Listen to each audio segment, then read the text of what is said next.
Good day and welcome to SCO BRICS Insight, where we talk about what's really going on in the world of the BRICS. Now, there's talk at the end of the hostilities in the Ukraine that the US and Russia could develop business relationships again in a number of areas. Now, part of the chatter is about the establishment of a joint aluminium plant in Krasnokrai, which is along with the resumption of aluminium supplies to the US, and without the imposition of tariffs, is going to be a mutually beneficial initiative for both parties. Now, it's challenging for Americans to compete with China's industrial sector without access to cheap and affordable aluminium, with aluminium made in Russia could provide. So what are the potential benefits from Russia for this project, and what are the motivations behind offering the opportunity to the United States? Well, Russian President Vladimir Putin has proposed the consideration of establishing a joint aluminium production plant in Krasnokrai in Siberia. Now, according to the president, plans for aluminium production in this region actually date back to Soviet times. Aluminium production requires a significant amount of energy, and there's the opportunity there to construct a major hydroelectric power station, which is cost-effective and environmentally friendly source of energy. Now, the project is going to be capital intensive, and according to preliminary estimates, it's going to cost $15 billion. Now, before I continue, I'd like to make an appeal. If you like and enjoy my videos, you can help me fund the channel and my website, SCOBRICSinsight.com, to further develop it. You can do this by making a small donation, which is done by clicking on the thanks button at the bottom of the video screen. Everybody who donates does get a personal thank you from me, and I'm thanking you all now just for watching, because every view is important to me. Now, in addition, Russia is prepared to resume aluminium supplies to the United States, having supplied 15% of their country's needs back in 2017. Now, if the decision is made to open the market, Putin says that Russia could sell 2 million tons of aluminium per year to the United States. Now, in regards to this project, it was evidently not a priority during the Soviet period. During this time, the implementation of such large-scale projects would have been complicated by a combination of economic, political and technological factors. Firstly, the relations between the USSR and the United States during the Cold War ruled out the possibility of any close industrial cooperation. Secondly, the Soviet economy was focused on domestic projects and the military-industrial complex, rather than the export of aluminium to so-called capitalist countries. Additionally, the establishment of a plant from the beginning necessitated substantial investments, which were in the framework of the planned socialist economy, could have been directed towards alternative projects, such as the advancement of energy in Siberia or the exploration of space. Plus, technological limitations, particularly in the field of green energy, also played a role. In the USSR, the emphasis was placed on large hydroelectric plants, but their integration with export-orientated production was not considered a priority, according to Pavel Sestyanov, who's a professor of political analysis at the Russian University of Economics.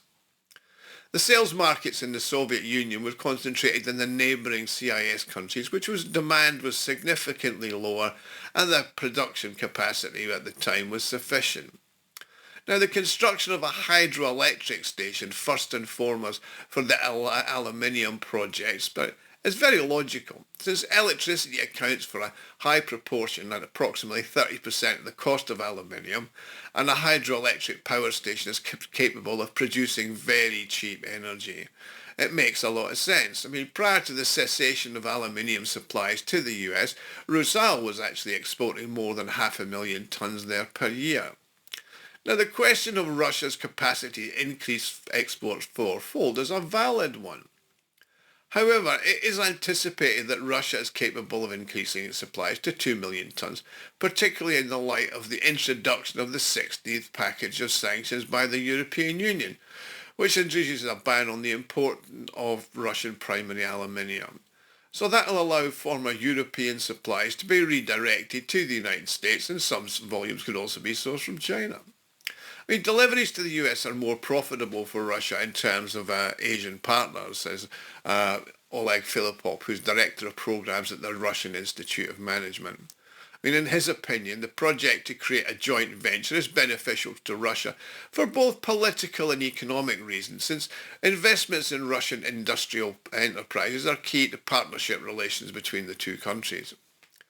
For Russia, a partnership with the US is not only about investment of 15 billion, but also an opportunity to integrate into the Western value chains.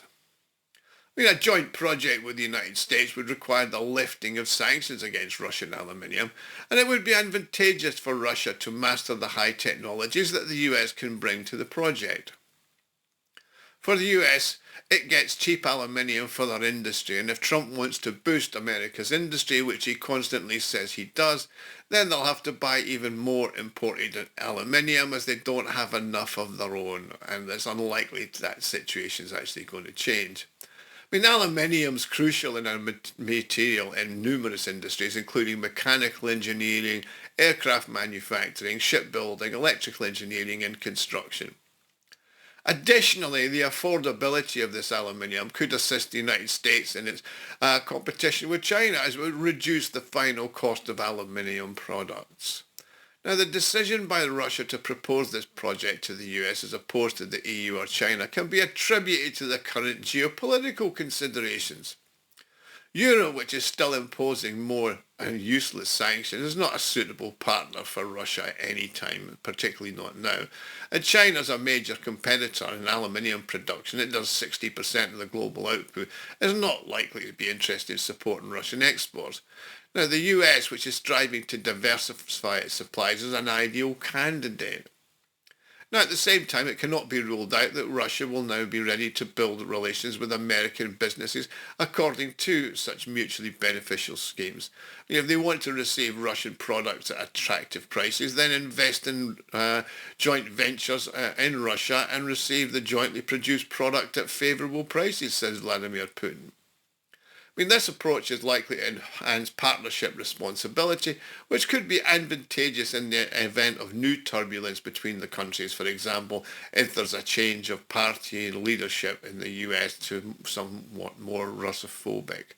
The withdrawal of Russian foreign companies from joint projects in Russia has proved to be a beneficial development for Russia. That's because the shares of foreign shareholders were acquired at a significant discount, which creates an opportunity to establish joint ventures with the US during a period of establishing economic and political ties. For instance, the share of the Western oil giants in Western projects were sold to Russian owners, but neither ExxonMobil nor Shell actually received a single ruble. The funds were transferred to special C accounts, which ultimately meant they're being held in state banks, and they will decide what, if anything, the Western oil companies will now get back. However, Chernoff is confident that Russia will maintain its desire for complete independence and then continue to accelerate import substitution to reduce the dependence on foreign partners, because their departure back then was very unpleasant. Anyway, so let's see if the Trump and Putin bromance really happens and the reset with Russia does take place, and if industrial cooperation between the countries does actually go the way that they're talking about. Thank you for watching. Please like and subscribe, and if you want to help me out, please click on the thanks button at the bottom of the video screen. Thank you for watching.